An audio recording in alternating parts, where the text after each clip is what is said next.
सहना भवतु सहनौ भुनक्तु सह वीर्यं करवावहै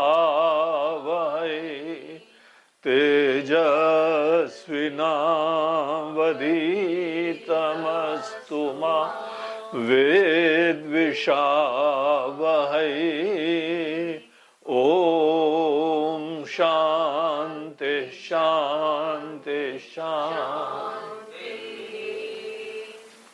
ततो जगन्मंगलमंगलात्मना विधाय रामायण कीर्तिमुत्तमाम् चचार पूर्वाचरितं रघुत्तमो राजर्षिवर्यैरभिसेवितम्। हरि ओम। जय श्री राम। तो हम लोग कल राम गीता के प्रसंग में देख रहे थे कि हमारे राम गीता के जो स्टूडेंट हैं, जो शिष्य हैं, तो ऐसे सामान्यतः तो भगवान राम के साथ अनेक सत्संग चला करते थे। अपने राम राज्य की अति व्यस्तता के बावजूद भगवान समय निकालते थे अपने ही स्वजनों के लिए, आश्रितों के लिए, भक्तों के लिए, प्रेमियों के लिए। और उस समय क्या करते थे? कोई ना कोई बढ़िया बातें बताया करते थे। जीवन के कुछ बहुमूल्य, उपयोगी, व्यवहार के काम आने वाले ऐसे कोई सूत्र बताया करते थे, जिससे व्यक्ति यहाँ व्यवहार में अपने ही इस धर्म के पथ पे सदैव आरूढ़ रहे, कभी भी डिगे नहीं। देखो, जैसे हम लोग गाड़ी चलाते हैं ना, तो उसमें सब अनेकों प्रकार के हमको जितने टूल्स हैं सबसे यूज करते हुए नेविगेट करना आना चाहिए। उसी प्रकार से जीवन की कोई भी परिस्थितियां आए, हम हर परिस्थिति में धर्म पथ पे आरूढ़ रहें, यही शिक्षा का लक्षण होता है। अच्छी शिक्षा संस्कार का यही प्रयोजन होता है। कोई भी परिस्थिति आने दो, परिस्थिति को बदलने की सोच भगवान के भक्तों का लक्षण नहीं है। परिस्थिति जो भी आती है उसको ईश्वर इच्छा समझ के, भगवान के सेवक और निमित्त बन के उन समस्त परिस्थितियों का हमको ऐसे सामना करना है कि यही मुसीबत आशीर्वाद बन जाए। ये बहुत बड़ी विवेक की बात होती है। जिन लोगों के अंदर ये सामर्थ्य नहीं होता है कि परिस्थिति को आशीर्वाद बना दो, कोई भी परिस्थिति आए, मन के अंदर पूरा विश्वास रखो कि हम कैसी भी विषम परिस्थिति को आशीर्वाद बना सकते हैं। उसके लिए हमारे अंदर संतुलन होना चाहिए, धर्म की निष्ठा होनी चाहिए, अनेक सत्संग का सौभाग्य मिलना चाहिए। जब आदमी के अंदर ये सब चीजें होती हैं, कोई परिस्थिति से चिंता नहीं है। किसी योगी व्यक्ति, कोई धर्मनिष्ठ व्यक्ति, कोई सात्विक व्यक्ति, कोई भक्त, उसका लक्षण गीता में हम लोग को दिया गया है, सुख दुखे समय कृत्वा। सुख है या दुख है, पहली बात चिंता मत करना, संतुलन बनाए रखना। और ये नहीं सोचना कि जब परिस्थिति आई गई है, अब पछतावे क्या क्या होगा, अब पछतावे क्या होत जब चिड़िया चुग गई खेत। अब तो जो परिस्थिति आई गई है ना, हाँ काश एक्सीडेंट नहीं होता, काश तो ये भी है लेकिन ये भी तो सच्चाई है कि हो गया है अभी। अभी काश और आकाश करने से क्या फायदा? हाँ? इस समय उठो और उस परिस्थिति को निपटो। आई गई है ना परिस्थिति। इसीलिए जिनको अच्छी शिक्षा मिलती है वो चिंता नहीं करते हैं, परिस्थिति का डट के सामना करते हैं। तो इस तरीके से ये अनेकानेक शिक्षाएं, व्यवहार जो है बहुत काम का होता है। व्यवहार में हम लोग हर परिस्थिति में धर्माचरण कर सकते हैं।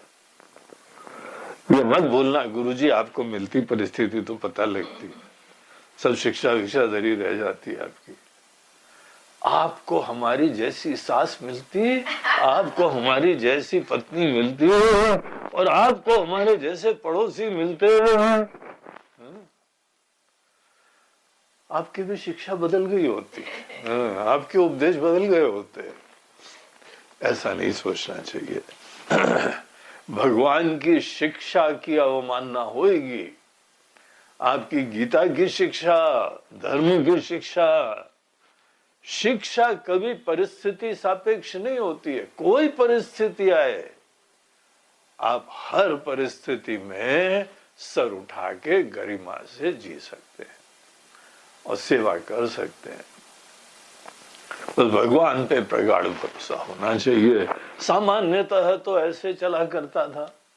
राम जी का जो है संचालन बहुत बढ़िया होता था, राम राज्य की स्थापना चल रही थी, और जिस समय घर आते थे वापस, उस समय भी यही रमा करते थे सिद्धांतों में, इतने निष्ठ रहते थे। लेकिन एक बार की बात है, भगवान शंकर बताते हैं, ये कहानी वही बता रहे हैं। वो बोलते हैं, कदाचित एकांत उपस्थितम प्रभुम।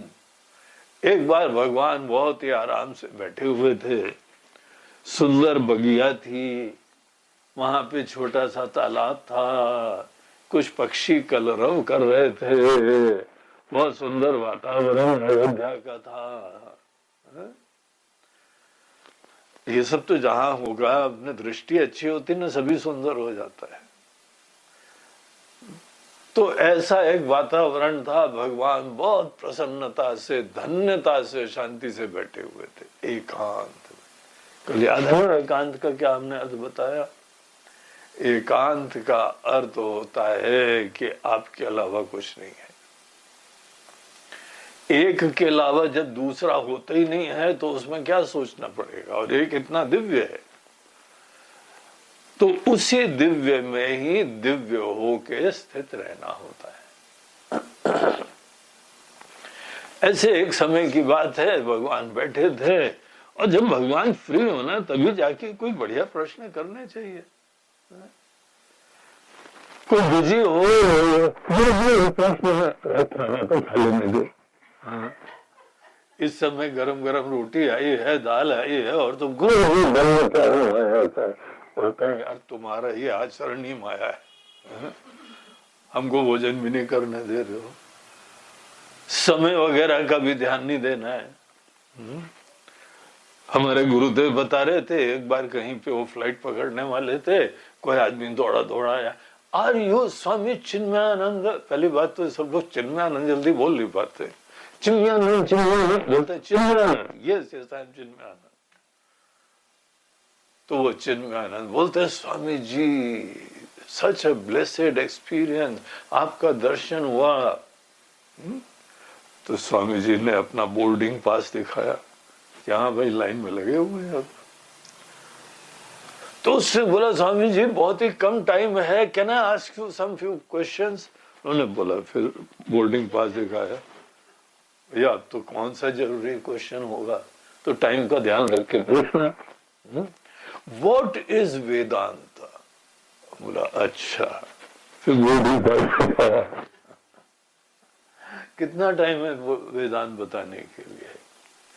अगर किसी का समय वगैरह का भी ध्यान नहीं दो, मौके बेमौके कहीं पकड़ लो और जाके महाराज जी वेदांत बताओ, मुक्ति क्या है? बोलते हैं तुमसे छुटकारा इस मुक्ति।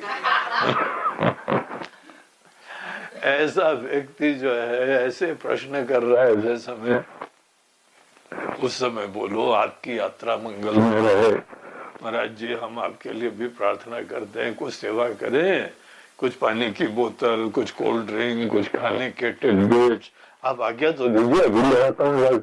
अरे ये बोलने की बातें हैं, ये थोड़ी है कि महाराज जी मुक्ति किसको बोलते हैं। तो समय का ध्यान रखना।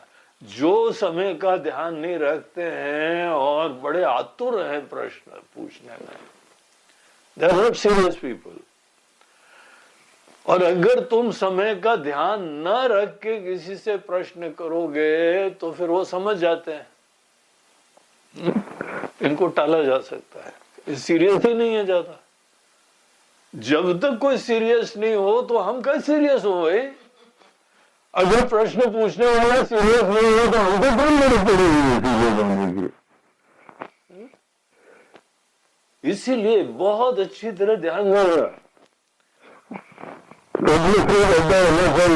प्रसन्न भी होना चाहिए, मूड भी अच्छा होना चाहिए, सब चीजें अच्छी हो, तब जाके अगर तुम किसी चीज के लिए बहुत डेस्परेट हो तो ऐसे समय निवेदन करो जाके। तो यहाँ पे भगवान शंकर बता रहे हैं कि लक्ष्मण जी सब चीजों का ध्यान रखते। एकांत में राम जी बैठे हुए थे, उस समय इनके मन के अंदर इतनी भावना हुई, प्रफुल्लता हुई, मौका देख के प्रसन्नता हुई, राम जी की मुद्रा देख के तो बिल्कुल ही धन्यता हुई। वैसे जब बहुत ही एकांत में कोई बैठा है ना, डिस्टर्ब करना अच्छा नहीं लगता है, लेकिन हमारा जब प्रश्न बहुत ज्यादा इंपॉर्टेंट है तो हम प्रार्थना कर सकते हैं। कायदे से प्रार्थना करना, नहीं तो उत्तर भी देना जानते, टालना भी जानते।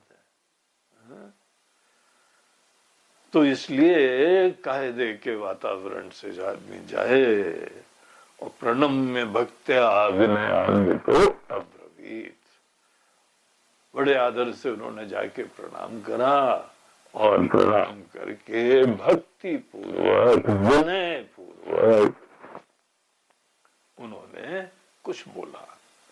पहले तो भगवान की बड़ी स्तुति करी, उनके बारे में हमारी दृष्टि क्या है ये बताना चाहिए। अगर तुम्हारी दृष्टि भगवान के बारे में अच्छी नहीं होगी ना तो उत्तर के लिए द्वार बंद हो जाएंगे, समझे लोग। हमारे गुरुदेव के प्रति दृष्टि होनी चाहिए, तुम्हारे अनेकों शिक्षकों के प्रति दृष्टि होनी चाहिए, विश्वास होना चाहिए। अब डॉक्टर के पास जाते हो, क्या ये शंका लेके जाते हो ये क्या यार हमारा इलाज करेंगे, पैसा बेकार करने आ गए इनके पास। पहले ही सोच के जाओगे तो कौन इलाज करेगा। पूरा विश्वास रखो, जहां पे जाना है पूर्ण विश्वास से जाओ, नहीं तो मर जाओ। कोई जबरदस्ती है, डॉक्टर के पास तो फीस देकर अपॉइंटमेंट लेना पड़ता है भाई। यहाँ पर ये अन्य लोगों में जो है प्रश्न उत्तर होते हैं तो बड़े विनय भाव से। विनय बहुत इंपॉर्टेंट चीज है स्टूडेंट के लिए, ये सब चीजें इतनी अच्छी हैं। आप ये बात तो ध्यान रखना, बुरे लोगों को आपके धन दौलत नाम प्रतिष्ठा से कुछ नहीं लेना देना। ये आपकी गलती है, आपका पागलपन है, ये आपके लिए भूख सवार है कि ये चीज बड़ी इंपॉर्टेंट है, उनके लिए नहीं इंपॉर्टेंट। इसीलिए तो वो स्वामी जी है। आप बिजनेसमैन हो, आप प्रोफेशनल हो, आप धंधेबाज हो, तो इसीलिए रास्ता छोड़ दिया। इसीलिए अपने हो क्योंकि हवा मत रहो, विनम्रता से उनके पास केवल करुणा इन्वोक करना सीखो। शिष्य का काम यह होता है कि गुरुदेव में प्रसन्नता, करुणा,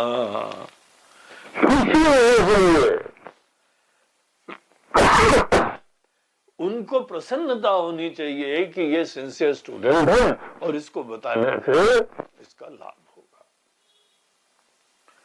तो यही सब चीजें यहाँ आचरण के अंदर देखी जाती हैं और भगवान के प्रति अपनी प्रगाढ़ श्रद्धा का परिचय देते हुए बड़े अच्छे श्लोक हैं। ये यहाँ पे जो चौथा पांचवा श्लोक है, ये गुरुदेव के पास जाके क्या देखना चाहिए, क्या बोलना चाहिए, ये सब चीजें इसके लिए बहुत ही सुंदर दृष्टांत है।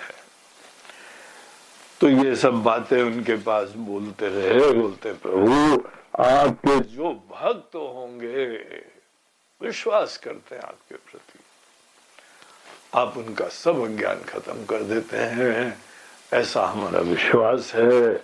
हम आपके चरण कमलों के प्रति समर्पित हैं। ये चरण कमल वो हैं योगी भावितम, योगी लोग इन्हीं चरण कमल का स्मरण करा करते हैं। एक हमने बड़ा सुंदर भजन सुना था, भगवान के चरण कमल की महिमा। तो ये सब चीजें यही भक्त लोगों की दृष्टि है। हम लोग तो सुन सुना के गाने लगते हैं, संत लोग बढ़िया बढ़िया बातें बोलते हैं। तो ये वो चरण कमल है। तुलसीदास जी बोलते हैं कि यही चरण कमल जो जंगल में विचर रहे थे, जो स्वर्ण मृग को देख के भाग रहे थे, ये वही चरण कमल जिसको देख के सीता जी, लक्ष्मण जी, भरतलाल इत्यादि राज्य करते रहे। ये वही चरण कमल हैं जो योगी लोग देख के अपना उद्धार करते हैं। ये वही चरण कमल हैं जो हमारी अहिल्या माता जी, उनके स्पर्श मात्र से उनका उद्धार हो गया था। ये वही चरण कमल है जिसको केवट ने जो है वो नाव में बैठने के पहले पखारा था, चरण को धोया था, चरणामृत पिया था। तो ये वही चरण कमल हैं। तो लक्ष्मण जी बोलते हैं कि वही पदाम्बुजम प्रभु, हे प्रभु वही चरण कमल जो योगी लोग सदैव भजन करा करते हैं, हम उनको ही प्रणाम करते हैं। हमारी प्रार्थना भगवान बस एक छोटी सी है, हमको ऐसा रास्ता बताइए, हमको ऐसा कोई ज्ञान दीजिए कि हमारे अज्ञान का सागर में हम पड़े हुए हैं, जिसका कोई और छोर नहीं दिखाई पड़ता है। कुछ भी काम करें अज्ञान से प्रेरित होता है, फिर फंस जाते हैं उसी में। कभी सागर में बैठे हो, गए हो किसी जहाज में, हमको जाने का मौका मिला, तो वहां पे समुद्र के जो अपने जहाज में बैठे थे और डेक के ऊपर आके बैठे, उनकी वहां पे जो बैठक होती है, वहां बैठ के देख रहे थे कि हम भारत देश से निकले हैं तो भारत देश दिखेगा, कहीं और छोर नहीं दिखाई पड़ता। बाएं देखो तो यहाँ कुछ नहीं दिखा रहा है, दाएं देखो तो यहाँ कुछ नहीं दिखा रहा है, पानी पानी, अथाह जलराशि।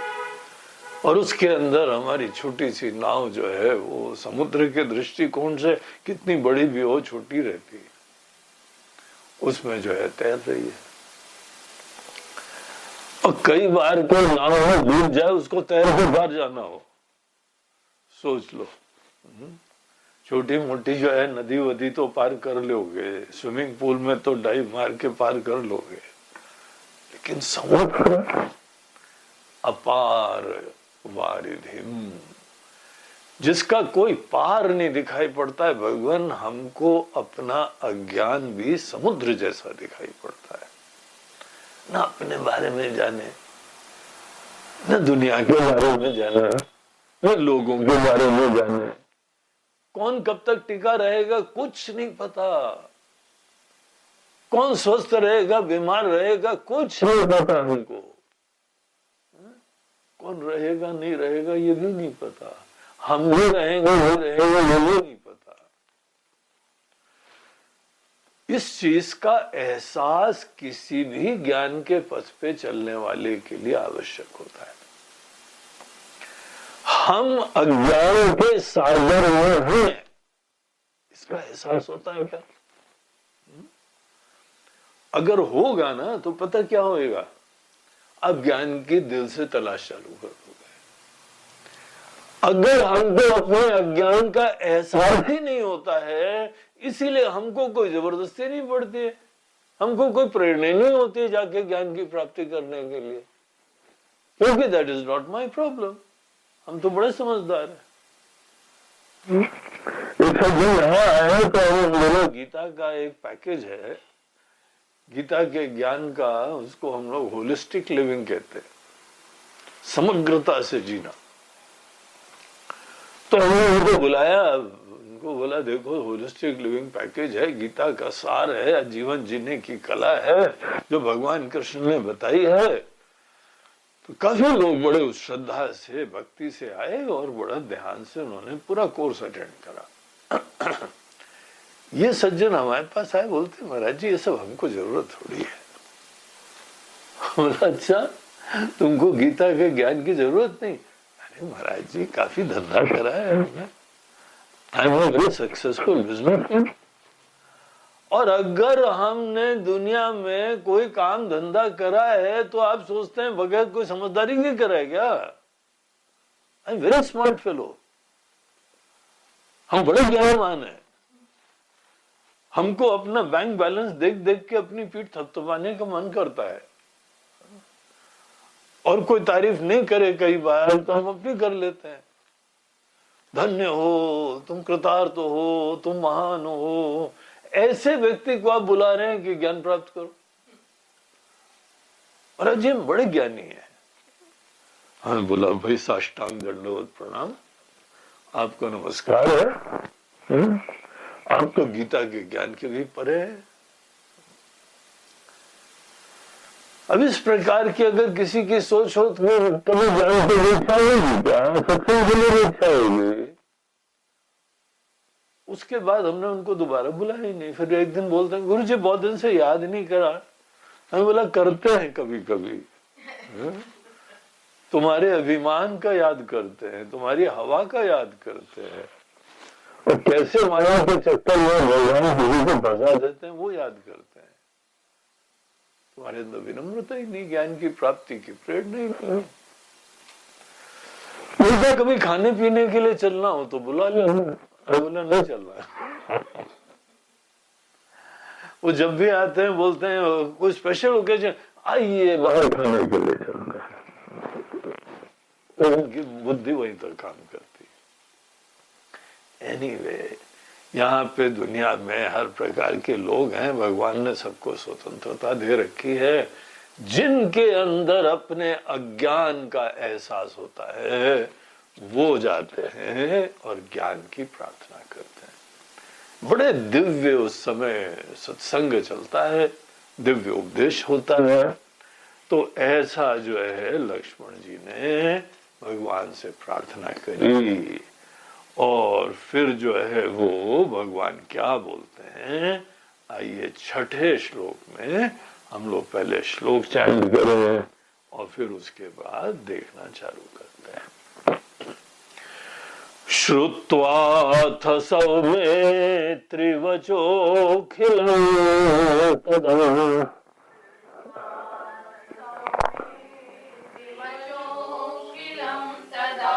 प्राह प्रपन्नार्थहरा प्रसन्नधि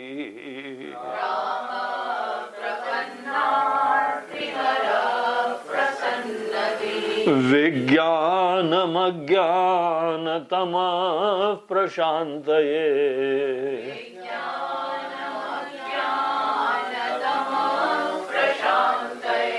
श्रुति प्रपन्नं क्षितिपालभूषण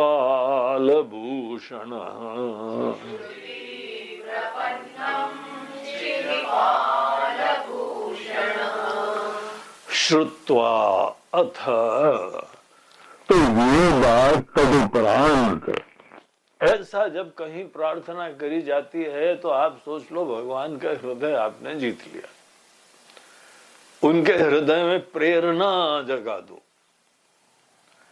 और एक बार प्रेरणा जगा दो, इच्छा जगा दो, करुणा जगा दो, स्नेह जगा दो, क्योंकि यही उनके प्रेरक होते हैं और किसी चीज से प्रेरित नहीं होते, उनको मतलब ही नहीं है। तो इसीलिए बहुत सुंदर निवेदन करने के बाद श्रुत्वा सौमित्रिखिलम वचोतदा, इनके वचन को सुनने के बाद भगवान ने प्राह कुछ बोलना प्रारंभ करा। और एक बार प्रश्न करने के बाद बढ़िया प्रश्न करना, और प्रश्न बहुत आवश्यक होता है। प्रश्न करना आना इंपॉर्टेंट होता है। एक सज्जन आए हमारे पास, आके बैठ जाते थे। तो एक दिन आए, बोला हो सकता है कि उनके पास फ्री टाइम होगा, आके बैठ गए। दूसरे दिन भी आके बैठ गए। तीसरे दिन बोलते बताइए, हमने बोला आप पूछिए ना कुछ। वो पूछ ही नहीं रहे कुछ, आके बैठ जाता है। बोलते महाराज जी आप लोगों से क्या पूछे, आप त्रिकालज्ञ होते हैं, आपको हमारे मन का प्रश्न पता ही लग जाता है। देखो कई बार आदमी ऐसी कल्पना करता है हमारे मन में क्या है, ये हमारे गुरु जी को पता लग जाता है। इसीलिए ज्यादा बोलना नहीं चाहिए, बस जाके बैठ जाना चाहिए। वैसे तो हमने अनुभव करा है कि तुम्हारे मन में जो भी प्रश्न होगा ना, सत्संग में उसके उत्तर ऑटोमेटिकली मिल जाते हैं। यह अनेकों का अनुभव होगा, हमारा भी अनुभव था। कोई मन के अंदर प्रश्न होता था, पता लगा गुरुदेव उस दिन उसी चीज के ऊपर चर्चा करने लगते थे। तो ये तो भगवान की कृपा है, लेकिन वो सामान्य चर्चा होती है। अगर आप प्रश्न करें ना, आपको पता है आपके प्रश्न से आपके अंदर के ज्ञान का परिचय मिलता है, संशय का परिचय मिलता है, मोह का परिचय मिलता है, प्रेरणा का परिचय मिलता है, तीव्रता का परिचय मिलता है, विनम्रता का परिचय मिलता है। प्रश्न आपके मन की अनेकों किताबें खोल देता है। इसीलिए आपका प्रश्न करना बहुत आवश्यक होता है। और प्रश्न कभी तो होता है किसी चीज के तरफ से वही कराओ। कोई मन के अंदर प्रश्न आया कि ध्यान किसको बोलते हैं, किताबें ढूंढी होंगी, किताबें लाके पढ़ी होंगी, नेट के ऊपर ब्राउज करा होगा, ध्यान किसको बोलते हैं, फलाने लोग ने ध्यान क्या बोला है, इसने ये परिभाषा दी है, उसने वो परिभाषा दी है। जब प्रश्न कोई करता है तो हम लोगों को पता लग जाता है प्रश्न मात्र से कि इस व्यक्ति ने खूब चिंतन करा हुआ है या कोई चिंतन नहीं है। तो प्रश्न पूछना आवश्यक होता है। ये बात सही है कि हमको किसी से भी मिलके, हमको क्या आपको भी किसी व्यक्ति को कोई ना कोई भावना का परिचय सबको हो जाता है। कोई आपके पास प्रेम से आता है, उसको बोलना नहीं पड़ता है, उसकी चेहरा, उसकी आंखें, उसके आचरण से सब पता लग जाता है। तो इसके मन के अंदर देखो कितना आपको स्नेह, प्रेम, अपनापन दिख रहा है। किसी के चेहरे मात्र से दिख जाता है कि इसका मूड अच्छा नहीं है, डिस्टर्ब है, अशांत है। इसमें तो कॉमन सेंस की बात है, व्यवहार कुशलता की बात है। किसी किसी से मिलते हो तो तुमको एकदम लगता है यार अलर्ट हो जाना चाहिए, गड़बड़ आदमी दिख रहा है, संकेत मिल जाते हैं।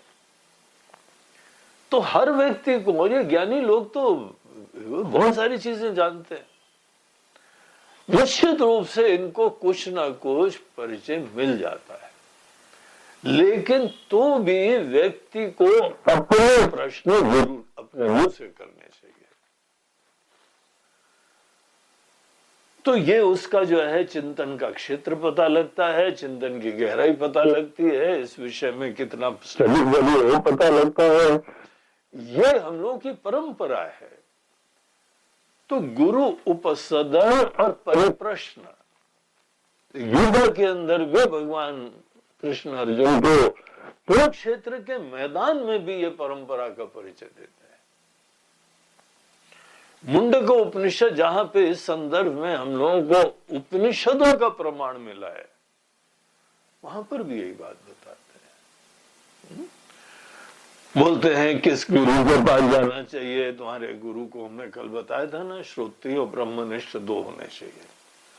ये हम अपनी तरफ से यथासंभव बहुत ज्यादा प्रमाण नहीं ले सकते।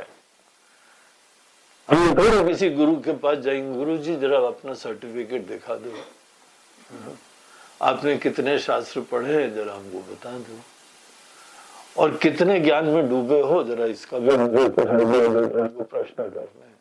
ऐसे थोड़ी पूछा जाता है। हम लोग अपनी तरफ से यथासंभव ये दो क्राइटेरिया को स्टडी करें, ये प्रसन्न रहते हैं, संतुष्ट रहते हैं, धन्य रहते हैं, उदार रहते हैं, हर परिस्थिति में कोई प्रॉब्लम नहीं आती है, और अच्छा अच्छा ज्ञान देते रहते हैं। और ये बहुत अच्छे गुरु के साथ बहुत अच्छा करते हैं, समय दे पाए। क्योंकि कोई बहुत प्रसिद्ध गुरु को तुम ढूंढो ढाड़ो, तुमको बड़ी मन में संतुष्टि तो लगती है। हमारे गुरुदेव तो विश्व विख्यात वो है महात्मा जी, वो तो होगा। तुम उनके पास 2 मिनट भी जाके बैठ सकते हो। आजकल तो हाल हो गया कि पूरा मैदान बुक करा जाता है, मैदान के अंदर बैठ के मंत्र दीक्षा दिया जाता है। गुरु शिष्य को जानते हैं, वो आके खुद बताता है, गुरु जी हम आपके शिष्य। बोला अच्छा अच्छा बेटा, नाइस टू मीट यू। हमको तो एक जगह यहाँ इंदौर में बड़ी मजेदार घटना हुई।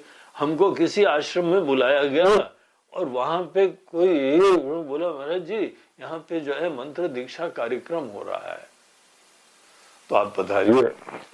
बोला हम थोड़ी दे रहे हैं मंत्र। बोलते नहीं नहीं आप नहीं दे रहे हो तो हमारे गुरुजी देंगे, लेकिन ऐसे पवित्र मौके पे आप लोग भी पधारे, बड़ा अच्छा होगा। बोला ठीक है चलो। हमको जिज्ञासा हुई कि मंत्र दीक्षा होता है। बोला गुरुजी कहाँ है? बोलते हैं वो तो यूएस में है। बोला यूएस में है, मंत्र दीक्षा दे रहे? बोलते बड़ा इंटरेस्टिंग प्रोग्राम है, आप आइए। तो हम जिज्ञासा वशात उनके मंत्र दीक्षा प्रोग्राम में गए। तो वहां पे बाकायदा वीडियो कॉलिंग हुई। तो गुरुजी से जो है वीडियो कॉलिंग हुई, गुरुजी स्क्रीन पे आए और आके बैठे। थोड़ी देर आंख बंद करी थी, खोली आंख उन्होंने। बोला गुरुजी यहाँ पे 9 शिष्य लोग बैठे हुए हैं, उनको जो है आप आशीर्वाद दीजिए, मार्गदर्शन। तो गुरुजी ने जो है वहीं बैठे बैठे सबको रिमोट से ही कुछ ना कुछ मार्गदर्शन दिया। न गुरु को मिले हुए हैं, न परिचय है, और इस तरह से मंत्र दीक्षा हो गई। हमें बोला हमारी क्या जरूरत थी? यहाँ बोलते महाराज जी कोई स्वामी जी लिविंग बैठने चाहिए, गुरु जी तो कोई ना कोई हम लोग पकड़ के ले आते हैं। बोला हमको पकड़ के ला रहे बेटा। तो ऐसे जो है वो दुनिया भर में क्या क्या चलता है भैया। ऐसे मंत्र दीक्षा से कोई मतलब नहीं है। तुम्हारे गुरु बहुत विश्व विख्यात हो, भीड़ भाड़ बहुत सी सैकड़ों की आती हो, तुम्हारे लिए टाइम बताता हूँ। तो उनके पास चरणों में बैठ के थोड़ी चर्चा करने का उनके पास मौका, तुम्हारे पास मौका है कि नहीं? नहीं है तो छोड़ो सब चक्कर। जैसे कृष्ण जी के चरणों में अर्जुन बैठे थे, जैसे राम जी के चरणों में बैठे थे, जैसे महादेव जी के पास सीता जी बैठी हुई, पार्वती जी बैठी हुई थी, तब संवाद होता है ना। फुर्सत में हो और दोनों का बड़ा अच्छा तालमेल हो, तब जाके कोई ज्ञान की बातें होती है। हमको खुद जाना चाहिए टाइम लेना चाहिए और प्रश्न करना चाहिए। परिप्रश्नेन सेवया, गीता में बोलते हैं बहुत अच्छा प्रश्न करो, और प्रश्न शॉर्ट होना चाहिए। शॉर्ट प्रश्न में तुम बहुत कुछ कहना सीखो। तो अब किसी को मौका दो तो जो प्रवचन चालू करते हैं तो गुरुजी को सुनना पड़ता है बैठ के, क्योंकि आज्ञा दे दी है, ठीक है पूछ लो। ऐसा नहीं करना, तुम ही वंचित हो गए। बहुत ज्यादा बोलने के लिए आतुर रहोगे तो फिर वो लोग तो चुपचाप रह के श्रोता बनना जानते हैं। प्रत्येक गुरु अपने गुरु के चरणों में बैठ के श्रोता बनना सीखते हैं। हम गुरु की बातें भी सुनते हैं, वहां भी ज्ञान सुनते हैं, और अज्ञानियों की बात भी सुननी पड़ती है। तो हम सुनने के बाद काफी अभ्यस्त हैं और हमको कोई बताने की आतुरता नहीं है। थोड़े से थोड़े शब्द में बताओ, उसके बाद शांत होके चरणों में बैठो, सुनो, तब जाके वो बोलना चालू करेंगे। लक्ष्मण ने बोला, उसके बाद चुपचाप उनके चरणों में बैठ गए कि अब बॉल हमने जो है भगवान के कोर्ट में डाल दी, अब वहां से जवाब आएगा, कोई मार्गदर्शन आएगा। तो वही यहां शिव जी बोलते हैं, तदा प्राह प्रपन्नारति हरफ प्रसन्न धी। तो जो प्रसन्न धी, जिनका मन के अंदर ही इतनी प्रसन्नता की खुशबू आती है, ऐसे धन्य रहते, मस्त रहते। और प्रपन्न आरती हरा, जो प्रपन्न होते हैं, जो शरणागत होते हैं, जो उन पे विश्वास रखते हैं, उनके अंदर आर्त वेदना को जो हर लेते हैं। आर्त वेदना बड़ी दुविधा वाली अवस्था होती है। तुम्हारी समस्त दुविधा को वो हर लेंगे अगर तुम्हारे अंदर पूरा विश्वास होगा तो। इसीलिए उनका एक नाम ही हो गया, प्रपन्न आरती हरा। तो जो ऐसे भगवान हैं, वो जो है लक्ष्मण जी को बताना प्रारंभ करते हैं। विज्ञानम अज्ञान तमः प्रशांत, ये अज्ञान रूपी अंधकार की समाप्ति के लिए कुछ विज्ञान, कुछ यहाँ विशेष ज्ञान वो जो है देना चालू करते हैं। उनके मन में बिल्कुल क्लैरिटी है, इसके मन में कोई नासमझी है। हमारा फोकस केवल उस नासमझी मात्र को दूर करना होगा। हम कुछ भी चर्चा करेंगे, मूल रूप से हमारा अटैक उस अज्ञान और उस मोह के ऊपर होगा। उनका फोकस नहीं खत्म होता है। तो ऐसे जो है अज्ञान की समाप्ति के लिए राम जी बताना चालू करते हैं, श्रुति प्रपन्नम क्षितिपाल भूषण।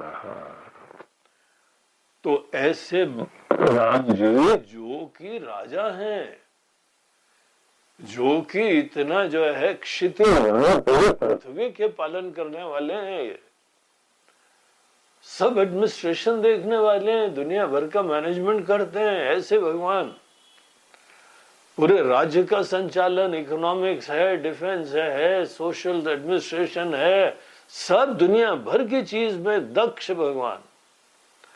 ऐसे भगवान श्रुति प्रपन्न, जो शास्त्रों के प्रति श्रद्धालु समर्पित लोग हैं, उनको जो है वो ज्ञान देना प्रारंभ करते हैं। क्या ज्ञान देते हैं? देखो अगले श्लोक में, आदौ स्ववर्णाश्रम वर्णिता क्रिया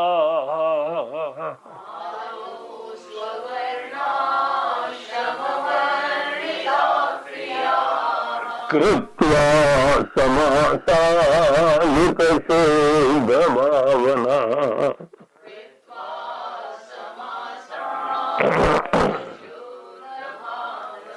समाप्य तत्पूर्वमुपात्त साधना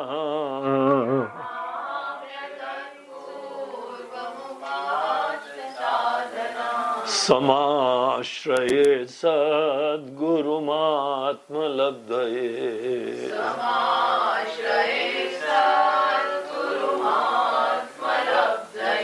बहुत सुंदर, बड़ा इंपॉर्टेंट श्लोक है। प्रारंभिक चरणों के लिए ये बहुत महत्वपूर्ण श्लोक है। हर व्यक्ति को यहां से ही चालू करना चाहिए।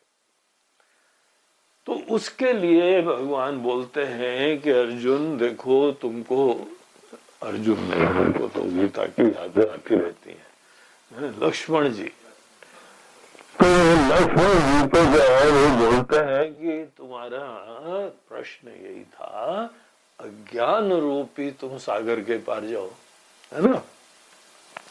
अज्ञान के पार जाने के लिए केवल ज्ञान ही चाहिए होता है, लेकिन ज्ञान की प्राप्ति से पूर्व सीधे ज्ञान की प्राप्ति के लिए प्रवेश नहीं करा जाता है।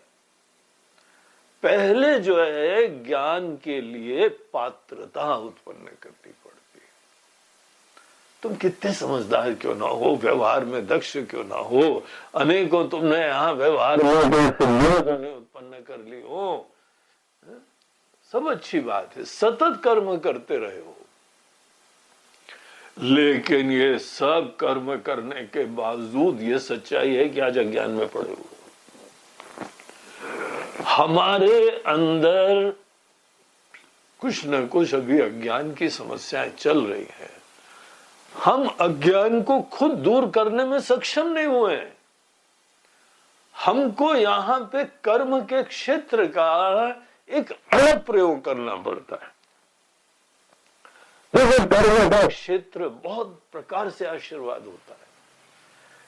कर्म के क्षेत्र में तुम रहते हुए अपनी दाल रोटी की कमाई कर सकते हो, तुम्हारी अनेकों जिम्मेदारियों का तुम पूर्ति कर सकते हो, तुम्हारे बाल बच्चों का तुम निर्वहन कर सकते हो, घर बार तुम बना सकते हो, समाज में प्रतिष्ठा उत्पन्न कर सकते हो, अनेकों संसाधन जमा कर सकते हो। सब चीजें कर्म से होती है और केवल कर्म से होती है। कर्म फल कर्म के वजह से आता है। इसीलिए कर्म को बहुत प्रत्यक्ष देखो, सक्षम देखो।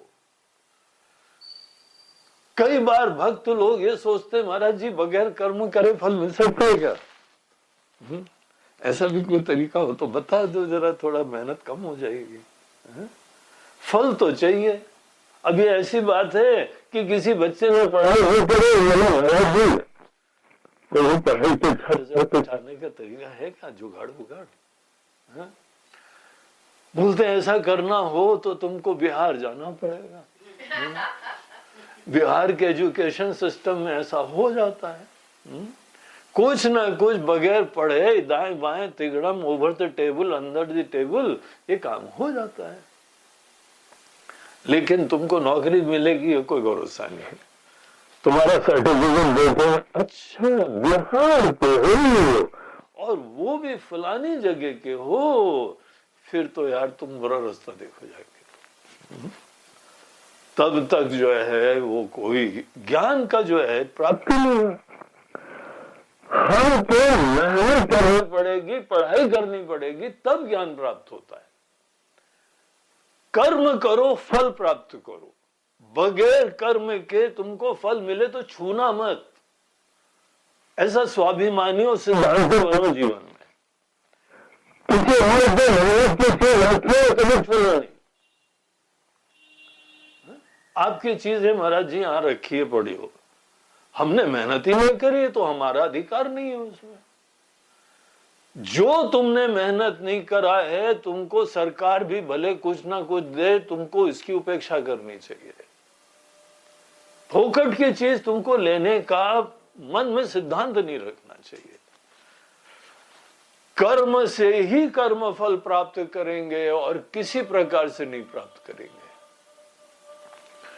और कर्म इसी तरह से हम सीखेंगे, दुनिया भर के तौर तरीके सीखेंगे जिसके द्वारा हम अपने अंदर इस कर्म फल की प्राप्ति कर सकें। कर्म के द्वारा आपके जीवन की सब आवश्यकताएं व्यवहार की पूरी हो जाएगी। लेकिन कर्म में एक और सामर्थ्य है जो सामान्यतः किसी को पता नहीं चलता है। वो पता है क्या है? आपका मन मुकुर सुधारी। मन रूपी शीशा साफ करने का भी कर्म के अंदर सामर्थ्य होता है। इतना सुंदर मन बन जाता है, विचारवान मन बन जाता है, शांत मन बन जाता है, बुद्धिमान मन बन जाता है। आप कर्म से अपने मन को भी सुंदर बना सकते हैं। और यही भगवत गीता के अंदर भी भगवान कृष्ण अर्जुन को बताते हैं। अर्जुन के मन के अंदर तो बड़ी प्रेरणा होती ना, भगवान हमको आप ले चलो रथ को, भगवान हमको लड़ाई नहीं लड़नी है, अब आप हमको जो है वो जंगल ले चलते हैं, जंगल में मंगल, वहां पढ़ाई करेंगे, एकांत में बैठ के, कुटी में बैठ के, कुटिया में बैठ के।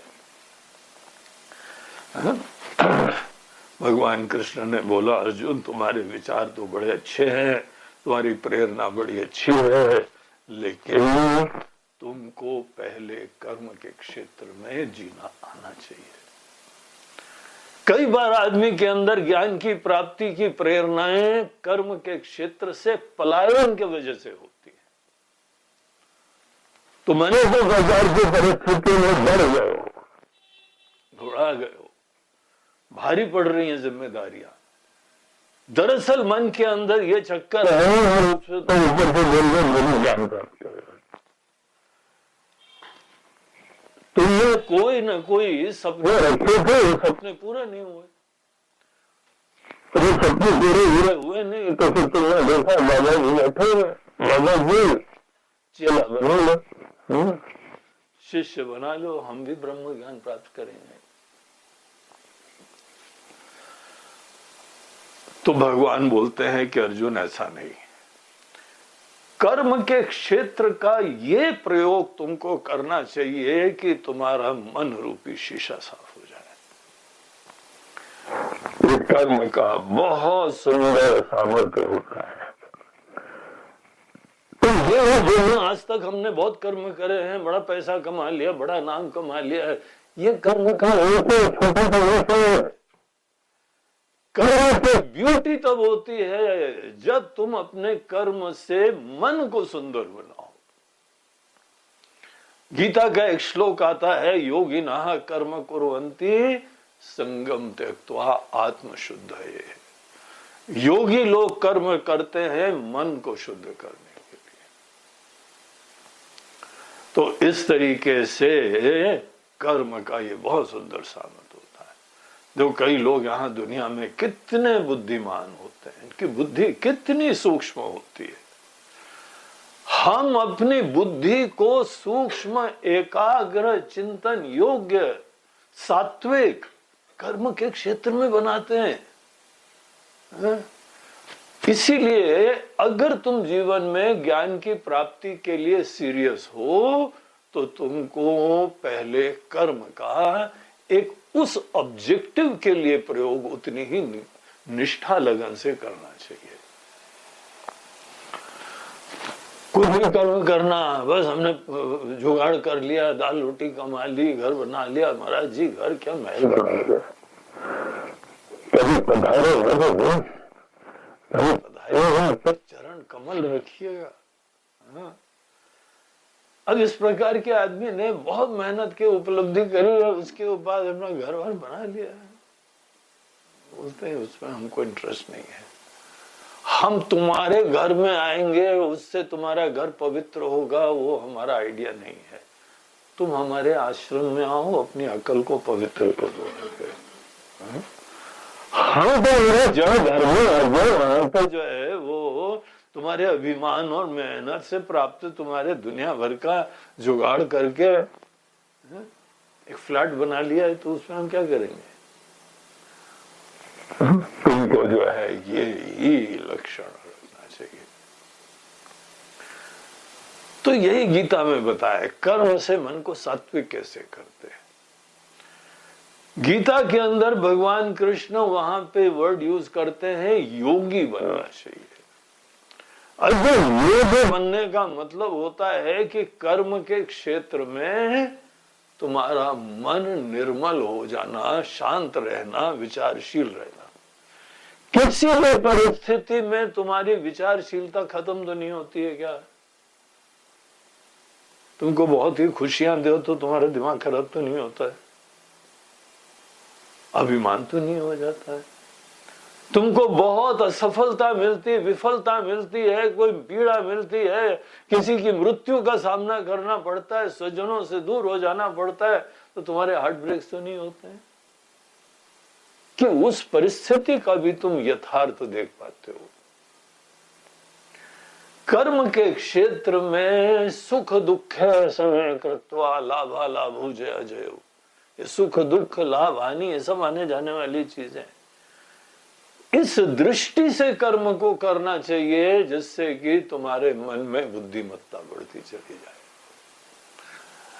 और उसके लिए हमको शास्त्र तरीका बताते हैं।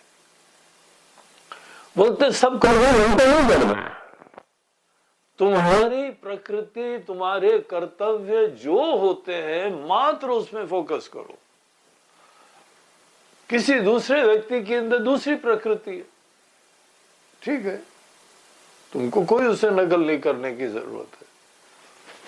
तुम रहो और अपने कर्तव्य, अपने ही जो है कर्म का क्षेत्र आइडेंटिफाई करो और उसको बहुत सुंदरता से मजा लेके करना चाहिए। तो भगवान क्या कहते हैं? आदो स्ववर्णाश्रम वर्णिता क्रिया। सबसे पहले तुमको जो कर्तव्य मिले हैं, जो तुम्हारा परिवार है, जो तुम्हारी प्रकृति है, जो तुम्हारा देश है, जो तुम्हारी परिस्थिति है, स्वीकार करो। भगवान की इच्छा है। यही रहते रहते हमको अपने ही जीवन में चार चांद लगाने हैं, इसको सुंदर बनाना है। तो बहुत ही अच्छी तरीके से सहर्ष स्वीकार करो। नियतम कुरु कर्म त्वम कर्म ज्यायो ह्य कर्मणः। जो नियत कर्म तुमको आ गए हैं, तुमको मिल गए ना, एक कर्म भी शोभायमान हो जाए जब तुमको कुछ भी प्राप्त हो। चुनौतियां हो, जिम्मेदारियां हो, मुसीबतें हो, खुशियां हो, कैसे जीना चाहिए कि तुम इन सब परिस्थितियों में आराम से जी पाओ। सतत सीखने की वृत्ति रखो, हर कर्म से सीखो। आई वॉन्ट टू एंजॉय, हमको ये एंजॉयमेंट मिले, हमको वो एंजॉयमेंट सोच रखो। आई वॉन्ट टू लर्न, हम सीखना चाहते हैं। अनुभव तो, मजा तो दो पल का होता है। तुम्हारा निशाना जो है ना शिक्षा के ऊपर हो, दुनिया भर के संसाधन प्राप्त हो उसकी प्रधानता नहीं हो। शिक्षा क्या क्या लेके आए, दिन भर तुम्हारा व्यतीत हुआ, ये शाम को बैठ के सोचा करो आज हमने हर परिस्थिति से क्या क्या सीखा है। अगर तुम अपने जीवन में सीखने की प्रधानता रखोगे तो हर परिस्थिति आशीर्वाद बन के मिलेगी। लेकिन अगर भोगी होके जियोगे तो भोगी को ये, हमको ये मिला, हमको ये नहीं मिला, हमको ये मिलना चाहिए था, वो मिलना चाहिए था, ये खाना था, वो पीना था, है? उसी व्यक्ति के मन के अंदर ग्लानि होती है जो यहां पर भोगी बन के जीता। कठोपनिषद में ऐसी चीज को बोलते हैं प्रेय पथ अनुगामी मत बनो, श्रेय पथ अनुगामी बनो। हर परिस्थिति में जीवन में या तो हम प्रेय की दृष्टिकोण से फेस कर सकते हैं या श्रेय की दृष्टि से। प्रेय पथ को करने वाले बोलते हैं हमको मजा आया, I like it, thumbs up. Facebook पर गया था खरीदा। तो सदैव जो है ना, I like I don't like, ये सब इशारों से काफी काम होता है। कहीं पर भी कोई जीता, थम्स अप, या फोटो खिंचाना है तो सदैव भी, क्यों? विक्ट्री साइन, विक्ट्री साइन दिखा के देखो हम तो विजयी हैं, सब कृपा ही कृपा है। कृपा देखो तो उसके लिए सब अच्छा है। हर समय कृपा देखो, हर समय तुम वी का ही साइन रखो। जब हर समय रखना है तो दिखाना क्या है बार बार? कोई जाने ना जाने, हमारे दिल में तो वी साइन ही है। एनीवे, दिखाने में कोई हर्जा नहीं है। अपनी खुशी दिखाना, अपनी धन्यता दिखाना, ब्लेसेडनेस दिखाना, लेकिन खुश रहो, हर परिस्थिति में प्रसन्न रहो। तो इस तरीके से जो भी परिस्थिति तुमको मिलती है, उन परिस्थितियों में रहते हुए तुम सुंदर कार्य करो। और दिन भर कार्य के बाद ये सतत सीखते रहो। आज क्या क्या सीखा, आज क्या क्या नहीं करा, नई चीजें आज कौन सी सीखी। देखो, हमने भी ये सिद्धांत बनाया हुआ है, करते रहता है, कोई भाष्य, कोई अनेकों चीजें नई है, हमको पता नहीं था, चलो देखा जाए, उनका अध्ययन करते हैं। और जिस समय हमको बाकी दुनिया की चीजें वो भी हम सीखते रहते हैं। आजकल के जमाने में कंप्यूटर बड़ा तिगड़म ही चीज है, सतत विनम्रता से सीखते रहते हैं। तो इस तरीके से सतत जो सीखने की मनोवृत्ति रखता है वो बुद्धिमान बनता जाता है। पल के लिए वो चले जाते हैं, लेकिन अगर तुम सीखने की मनोवृत्ति रखते हो तो तुम्हारे जीवन में सात्विकता का आविर्भाव होता रहता है। तो ऐसे जब आदमी कर्म के क्षेत्र में जीता है, कर्म के क्षेत्र में वो लोग बुद्धिमान बन जाते हैं। उनके लिए गायत्री मंत्र की प्रार्थना सार्थक होती है, धियो यो नः प्रचोदयात्, हमारी बुद्धि जगती रहे। तो ऐसे जो है आदो, और भगवान बोलते हैं कि वर्ण और आश्रम तुम्हारी जो अवस्था है और तुम्हारी प्रकृति है, केवल उसी में फोकस करो। दुनिया भर की चीज से तुमको क्या लेना देना। तुम एक स्टूडेंट हो तो बढ़िया स्टूडेंट बनो, तुम एक गृहस्थी हो तो अपनी जिम्मेदारियों को अच्छी तरीके से देखो और निर्वहन करो, तुम सन्यासी हो तो सब चीजों से मुक्त रहना सीखो। सन्यासी बनने के बाद फिर किसी प्रकार की कोई दुनिया भर की चीजों में कोई अपेक्षाएं, महत्वाकांक्षाएं सब नहीं रखनी चाहिए, फ्री हो जाओ। तो इस प्रकार से जो भी वर्ण हो, जो आश्रम हो, उससे सच्चे रहो और उसी चीज को चार चांद लगाओ। हमारी बुद्धि को सुंदर बनाने की जिम्मेदारी हमारी ही है, किसी और की नहीं है। अगर हमारे अंदर इस चीज की प्रेरणा नहीं होगी, महत्व तो कैसे बनेगा? तो ये पूर्ण रूप से फोकस रखो, सतत अपने अच्छा साहित्य पढ़ो, अच्छे लोगों के साथ उठो बैठो, लग जाओ, उनकी बातें सुना करो। इंटरनेट में दुनिया भर की चीजें हैं, यहाँ बहुत बहुत की भी चीजें हैं, बड़ी चोरी चमारी की भी चीजें हैं, बड़ी तिगड़म की भी चीजें हैं, और बड़े अच्छे अच्छे लोगों के भी विचार हैं। इतने महान ज्ञानियों का सत्संग हमको मिल जाता है, दुनिया भर के फिलोसोफर्स, दार्शनिक, उनका चिंतन हमको मिल जाता है। अब तुम्हारे ऊपर है तुम्हारी प्राथमिकता क्या है? सतत बुद्धिमत्ता बढ़ाना और बुद्धिमान बनना, बाकी से असंग रहना। भोग वृत्ति या प्रेय पथ पे चलने से तुम्हारा विनाश होएगा, समझ लेना। भगवान विनाश नहीं करते हैं, वो आदमी खुद अपना विनाश करता है। तो इस तरीके से यहाँ भगवान बोलते हैं जो तुम्हारा वर्ण है, तुम ब्राह्मण हो, ज्ञान को परस्यू करना चाहते हो, क्षत्रिय हो, लीडरशिप क्वालिटी है, उसी के सपने आते हैं, कोई बिजनेसमैन हो, खूब धन दौलत कमाना है, जो तुम्हारी प्रकृति है, तुम अपनी प्रकृति दिल से जो प्रेरणाएं होती हैं उसको स्वीकारो और उस चीज को पूजा करो। निमित्त बनाओ अपनी बुद्धि को जगाने का। कर्म तो कोई करना ही करना है।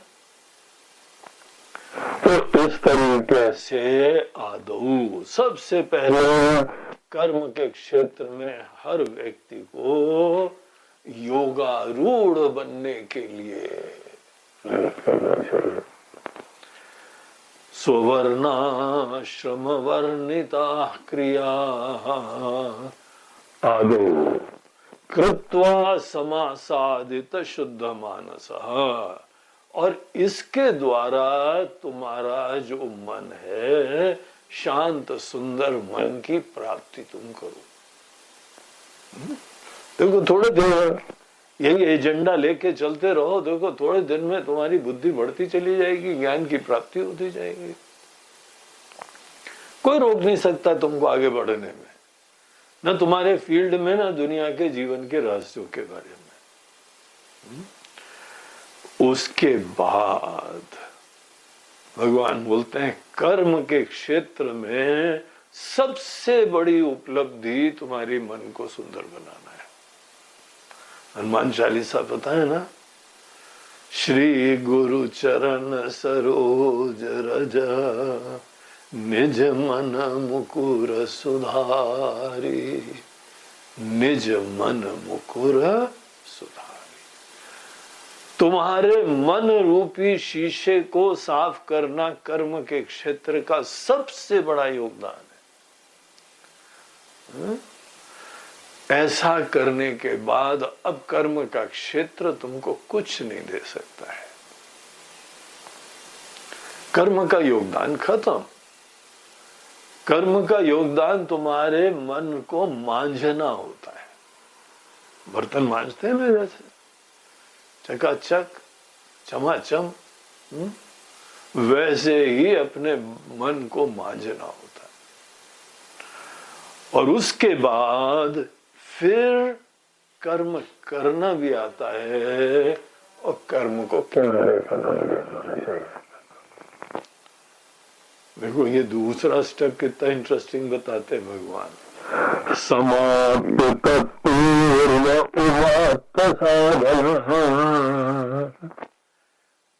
तुम्हारा ऐसा मन बने जिसके अंदर अब कोई जिम्मेदारी, कर्तव्य, प्रेरणा दुनिया के बारे में न बचे।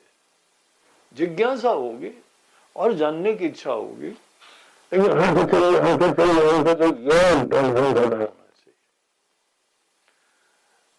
और फिर कर्म से फ्री होके, बुद्धिमान होके, तब गुरु के पास समाश्रयेत सद्गुरु आत्मलब्धये। फिर गुरु के पास जाओ। ऐसे फायदा होगा, तुमको देख के फिर गुरु जी पूछेंगे कि हाँ बेटा आज क्या खाना है? गुरु जी दाल बाटी। तो बोला अच्छा ठीक है, इस बिटवा को दाल बाटी बनाते हैं।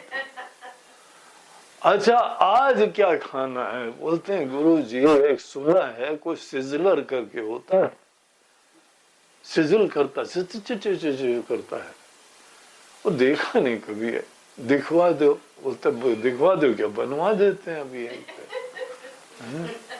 अगर तुमको यही सब बांगड़ू पहने की चीजें अच्छी लगेंगी तो गुरु जी के लिए तो बाएं हाथ का खेल है। तो वो सब करवा देंगे। लेकिन अगर तुम्हारे अंदर बाकी कोई इच्छाएं होती नहीं है तो क्या होगा? फिर तुम्हारे अंदर जिज्ञासा केवल आत्मलब्ध है, ये आत्मा के ज्ञान की प्राप्ति तुम्हारे अंदर होगी। सबसे बड़ा रहस्य मैं का होता है, तुम क्या हो, सबसे बड़ी पहेली है ये। जान ले अपने आप को। महाराज जी हमने बायोडाटा बहुत सारे लिखा है अपना, रेज्यूमर कितनी सारी कंपनियां डाली है, सब जानते हैं अपने बारे में। तुमसे नहीं होएगा। तुम गुरु रूप पास जाके जो है ना, वहां क्या बताओगे? सभी अपने बारे में जानते हो। इतनी सूक्ष्म चीज होती है, मैं उसके बारे में जिज्ञासा हो। तो ऐसा जो है, बाकी यहाँ एक इम्पोर्टेंट पॉइंट क्या है देख रहे हो ना, बाकी चीजों से कर्म से फ्री होके समाप्य तत्पूर्व उपात्त साधना, पूर्व में उपात्त साधनों को समाप्त करके वो चैप्टर खत्म हुआ कि नहीं खत्म हुआ? अगर तुम्हारा वो पूर्व वाला चैप्टर खत्म नहीं हुआ तो नया चैप्टर तुम्हारा चालू नहीं होएगा। और फिर ऐसे मन से गुरु के चरणों में समर्पित हो गए, तब तुमको जरूर ज्ञान की प्राप्ति होगी। तो ये यहाँ पे हम लोगों को कर्म का रोल और कर्म को एक दिन छोड़ना ही है, ध्यान रखो। ये पाश्चात्य में, वेस्टर्न कंट्रीज में नहीं होता ये सब, ये हमारे वहां का स्पेशल कल्चर है। तो एनीवे ये बात यहाँ दिखा के फिर भगवान कुछ कर्म के सूक्ष्म रहस्य बताना चालू करते हैं। वो इस ग्रंथ की बड़ी अपूर्व चीजें, बड़ी सुंदर सुंदर बातें, वो फिर हम लोग कल करते हैं। ओम पूर्णमद पूर्णमिदम पूर्णात् पूर्णमुदच्यते पूर्णस्य पूर्णमादाय पूर्णमेवावशिष्यते। ओम शांति शांति। हरि ओम श्री गुरुभ्यो नमः। हरि ओम नमः पार्वती पतये। हर हर महादेव। नर्मदे हर, बोलो गंगा जय। आज का ये प्रवचन प्रायोजित करा जा रहा है आश्रम में पधारे हुए लखनऊ से एक हमारे अर्जुन तुल्य योद्धा, योद्धा बनने वाले हैं, भी बन नहीं गए, वो तैयारी पूरी है। अर्थात कर्म के क्षेत्र में जाके सेवा करने के लिए पूर्ण रूप से प्रेरित, और वो है हमारे सुधांशु दुबे। सुधांशु दुबे हमारे बड़े पुराने परिचित, बड़े स्नेही हमारे भक्त श्री अश्विनी दुबे के सुपुत्र हैं, और उनका परिवार बहुत ही वर्षों से जानते हैं। अभी तो ये ग्रेजुएट होके थोड़े बड़े हो गए, लेकिन जब छोटे से थे तब से हम इनको देखते हैं। वो समय जब जबरदस्ती सत्संग में लाए जाते थे, और ये समय जब स्वेच्छा से सत्संग में आ रहे हैं, तो कितना परिवर्तन हो गया। वो समय जब केवल कैंप के लिए आते थे, अब कैंप के बाद भी आश्रम में डटे हुए ज्ञान की प्राप्ति के लिए। तो ये हमको देख के बहुत प्रसन्नता होती है। जो ज्ञान की प्राप्ति के लिए सतत समर्पित होता है, जैसे राम जी ने यहाँ बताया, वही सब सिद्धांत वो क्या है? सतत ज्ञान की प्राप्ति के लिए समर्पित रहे, ऐसा आशीर्वाद भगवान इनको फिर उनको अपनी तरफ से पूरा स्पॉन्सर कर रहे हैं आज का प्रवचन। बहुत बहुत आशीर्वाद, बहुत बहुत शुभकामनाएं इनको, इनके परिवार को, सब लोगों को हमारी तरफ से बहुत शुभकामनाएं। सर्वे भवन्तु सुखिनः, इसी भावना से प्रेरित ये आहुति दे रहे हैं। हरि ओम।